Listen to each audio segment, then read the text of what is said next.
반가. 안녕하세요. 공인모 제1회 모의고사 해설 강의 두 번째 시간입니다. 11번부터 보도록 하겠습니다. 전속중개계약에 대해서 틀린 것입니다. 1번 개업공개사는 전속중개계약을 체결한 때에는 정보망 또는 일간신문에 정보를 공개해야 됩니다. 물론 7일 이내에 공개해야 됩니다. 7일이라는 말 없다고 X라고 하면 안 되겠죠? 5일 이내에 공개해야 된다 하면 물론 X고요. 예, 정보망 또는 일간신문입니다. 밋이 아니고 또는입니다. 자, 그 다음에 2번 의뢰인이 전속중개계약의 유효기간 내에 스스로 발견한 상대방과 직접 거래한 경우 중개 의뢰인은 개업공개사에게 보수의 50%를 지급할 의무가 있다 했는데 이게 틀렸네요. 보수 지급할 의무, 위약금 지불할 의무는 없습니다. 단지 비용, 실비를 지급하는데 그 실비를 무조건 다 지급하는 게 아니라 중개보수의 50% 범위 내에서 사회통념상 상당하다고 인정하는 범위 내에서 비용만 지불합니다. 위약금이나 중개보수는 지급하지 않습니다. 스스로 발견한 경우에는. 자, 그 다음에 3번 지문입니다. 의뢰인과 개업공개사는 전속중개계약의 유효기간을 3개월 이상으로 약정할 수 있다. 예, 그렇습니다. 전속중개계약의 유효기간은 원칙 3개월, 예외 당사자 약정입니다. 5개월로 약정할 수도 있습니다. 자, 그 다음에 4번 지문 보면 전속중개계약을 체결한 개업공개사는 의뢰인에게 2주일에 1회 이상 2주일에 1회 이상 업무 처리 상황을 문서로 통지해야 됩니다. 문서입니다. 구두로 하면 안 됩니다. 자, 그 다음에 5번 지문. 개업공개사가 중개사물의 정보를 일간신문에 공개한 때에는 지체 없이 의뢰인에게 그 사실을 역시 문서로 통지해야 됩니다.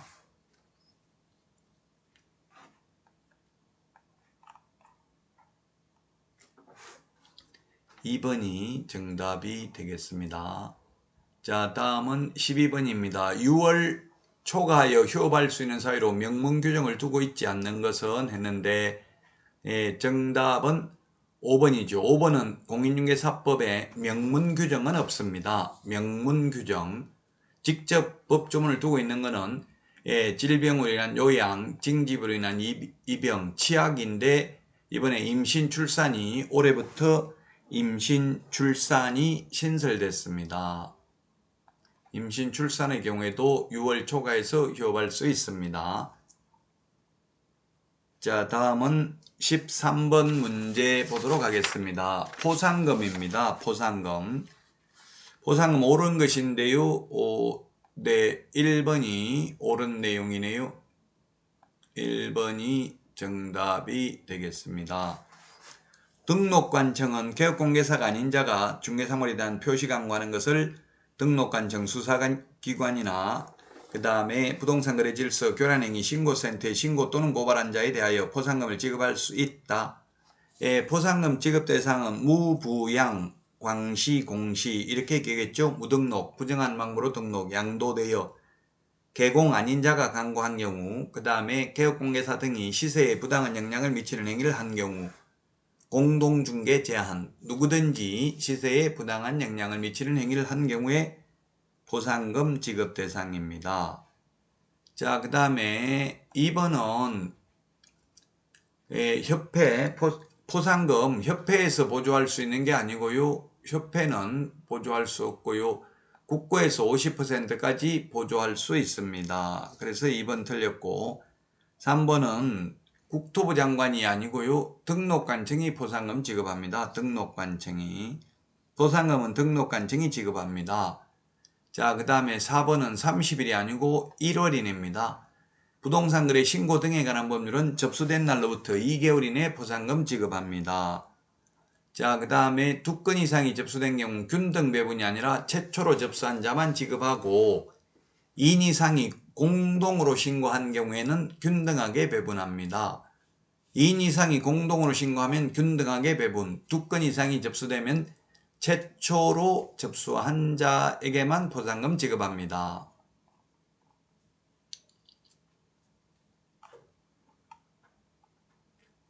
자, 다음은 14번 문제 보겠습니다. 반드시 취소해야 되는 사유가 아닌 것입니다.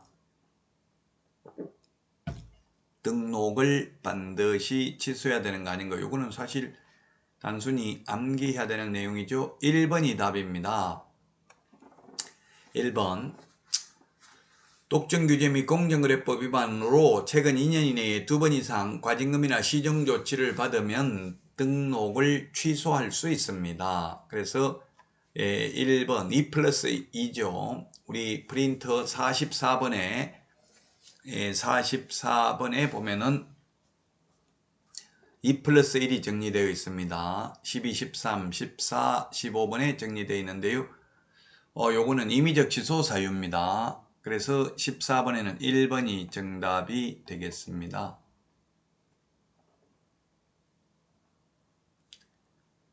임의적 취소, 우리 핵심 비교 정리 프린터 17번에 있으니까 꼭 암기를 해야 됩니다. 이 부분은. 자, 그 다음에 15번입니다. 15번. 자격정지 절차에 대해서 옳은 것입니다. 1번. 등록관청은 공인중개사가 자격정지 처분 사유에 해당하는 사실을 알게 된 때에는 지체 없이 그 사실을 시도지사에게 통보해야 됩니다. 1번이 정답이 되겠습니다. 1번이 정답이고요. 통보받은 시도지사가 자격정지 처분을 한 때에는 국토부 장관에게 보고하거나 다른 시도지사에게 통지하는 규정은 없습니다. 자, 그 다음에 2번 지문, 청문은 취소 3개만 청문한다고 했습니다. 자격 취소, 등록 취소, 지정 취소만 청문을 합니다. 자, 그 다음에 3번은 제가 뿌린 자가 거두리라 이런 말씀을 드렸습니다. 뿌린 자가 거두리라. 사무소 소재지가 아니라 교부한 시도지사가 자격 취소, 자격 정지 처분을 합니다. 자, 그 다음에 5일 이내 국토부 장관에게 보고하고 다른 시도지사에게 통지하는 것은 자격 취소밖에 없습니다. 자격 취소, 자격 정지는 보고 통지가 없습니다. 자, 그 다음에 반납도 자격 취소, 등록 취소, 매수 신청 대리인 등록 취소, 취소 3개만 반납합니다. 자격 정지, 업무 정지 반납하지 않습니다.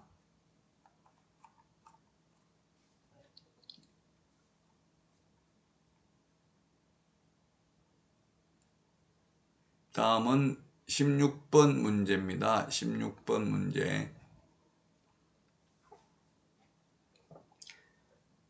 인터넷 표시광고 모니터링에 대해서 틀린 것입니다. 1번 인터넷 표시광고 기본 모니터링은 모니터링 기본계획서에 따라 분기별로 실시하는 것이다. 네, 기본 모니터링은 분기별로, 수시 모니터링은 수시로 하는 거 되겠죠. 자, 그 다음에 2번 수시 모니터링은 법 위반이 의심되는 경우 등 국토부 장관이 필요하다고 판단하여 실시하는 모니터링이 수시 모니터링이고요. 자, 그 다음에 3번 지정된 모니터링 업무 수탁기관은 매년 12월 말까지 다음 연도의 모니터링 기본계획을 수립하여 국토부 장관에게 보고해야 되고요. 4번 모니터링 기관은 매 분기가 끝난 후 15일 이내에 국토부 장관에게 기본 모니터링 결과 보고서를 제출해야 된다. 이게 틀렸네요. 15일이 아니라 30일이 되겠습니다. 30일. 따라서 4번이 정답이 되겠습니다. 기본 모니터링은 30일, 수시 모니터링이 15일입니다. 그래서 4번이고요. 5번 모니터링 기관은 수시 모니터링을 실시하기 전에 국토부 장관에게 모니터링의 기간, 내용, 방법 등을 포함한 계획서를 제출하고 해당 모니터링을 완료한 날로부터 15일 이내에 국토교통부 장관에게 결과 보고서를 제출해야 된다. 예, 수시 모니터링은 15일 맞습니다. 기본 모니터링은 15일이 아니고 30일이 되겠죠.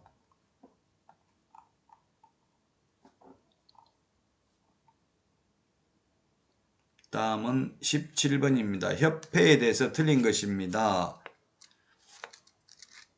협회는 회원 300명 이상이 발기인이 되어 정관을 작성하여 창립총회 의결을 거친 후 국토부 장관 인가를 받아서 그 주된 사무소 소재지에 설립 등기함으로써 성립합니다. 인가받음으로써 성립한다. X로 출제된 적이 있습니다. 자, 그리고 창립총회에는 전국에서 600명 이상인데 서울특별시에서 100명 이상, 광역시 및 도에서 20명 이상이 참석해야 됩니다. 20명입니다. 30명이 아니고 20명이 되겠습니다. 100명, 서울에서 100명, 광역시 및 도에서 20명이다. 우리 거래정보사업자 지정요건에 보면 5 빼기 2는 3이라고 했죠. 전국적으로 500명 이상, 2개 이상의 시도에서 각각 30명 이상인데 여기는 20명 이상이 되겠습니다. 자, 그 다음에 3번 협회 주된 사무소는 서울특별시에 두어야 한다. 이 규정이 있었는데 삭제됐습니다. 지방분권화 정책에 의해서 이제 어디에 두든 상관이 없습니다. 2번이 아니고 잘못했네요. 2번이 아니고 3번이 정답이 되겠습니다. 서울에 두어야 한다는 규정 삭제됐습니다. 어디에 두든 상관이 없습니다. 예, 그래서 서울에 두어야 한다. X가 되겠습니다. 4번 협회는 정보 제공에 관한 업무 할 수 있습니다. 자, 그 다음에 총회 의결 내용은 지체 없이 국토교통부 장관에게 보고되어야 하죠. 따라서 3번이 정답이 되겠습니다. 3번.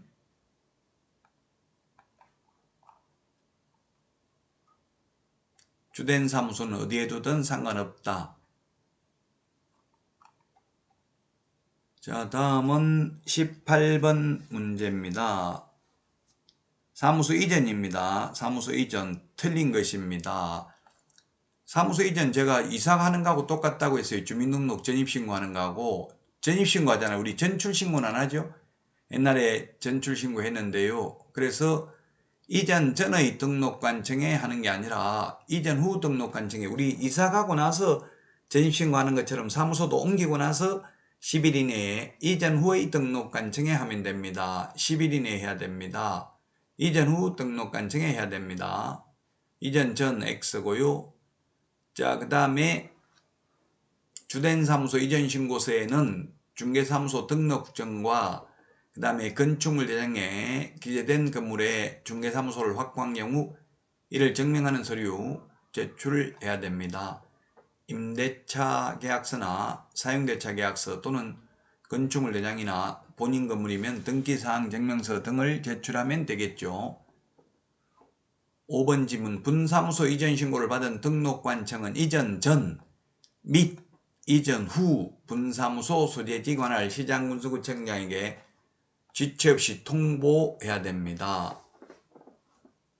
분사무소 관련된 것은 원칙적으로 전부 주된 사무소 등록관청이죠. 다만 분사무소에서 중개행위를 하였을 경우 중개보수는 분사무소 관할 지도조례입니다. 분사무소에 대한 지도감독은 분사무소 소재지 시장군수구청장도 가능하고 주된 사무소 등록관청도 지도감독할 수 있습니다.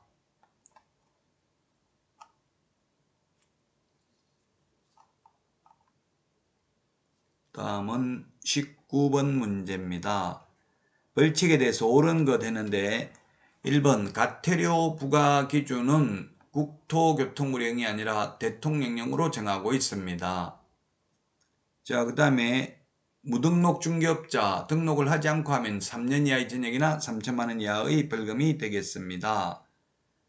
정답은 3번이네요. 반의사불벌죄는 오직 비밀누설 하나밖에 없습니다. 피해자의 명시된 의사에 반하여 벌하지 않는 것은 비밀준수 의무 위반 요거 딱 하나밖에 없습니다. 3번이 정답이 되겠고요. 자, 그 다음에 4번 소속공개사가 중개업무에 관하여 벌칙에 처해질 위반 행위를 한 때에는 그 행위자를 벌한 후에 그 개업공개사에 대해서도 동일한 금액의 벌금형에 관한다. 동일한 금액 X네요. 동일한 금액 X입니다. 벌금형은 해당 조에 규정된 벌금형입니다. 예를 들면 소속공개사가 1,000만원 이하의 벌금에 해당되는 위반 행위를 해서 1,000만원 선고받아도 사장은 100만원 선고받을 수도 있습니다. 해당 조에 규정된 벌금형입니다.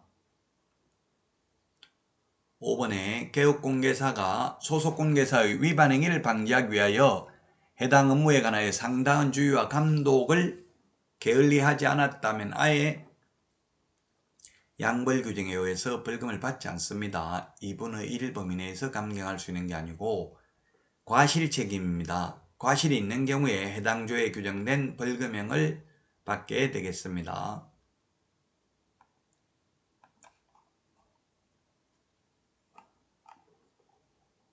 자, 다음은 20번입니다. 벌칙의 최고 한도가 다른 것은 했네요.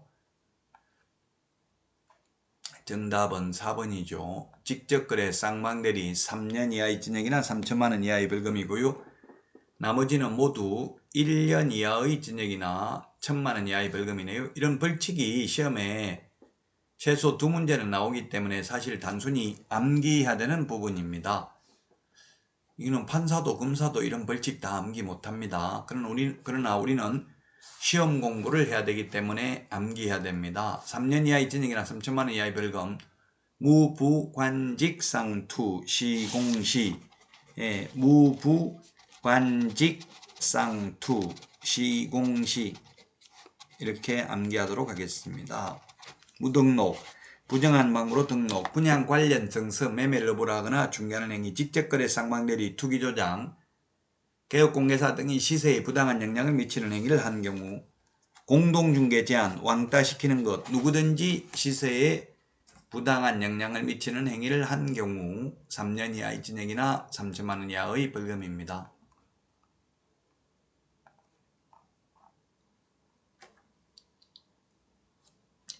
자, 여기까지 하고 쉬었다가 3교시부터 이제 21번부터 보도록 하겠습니다. 수고하셨습니다. 안녕.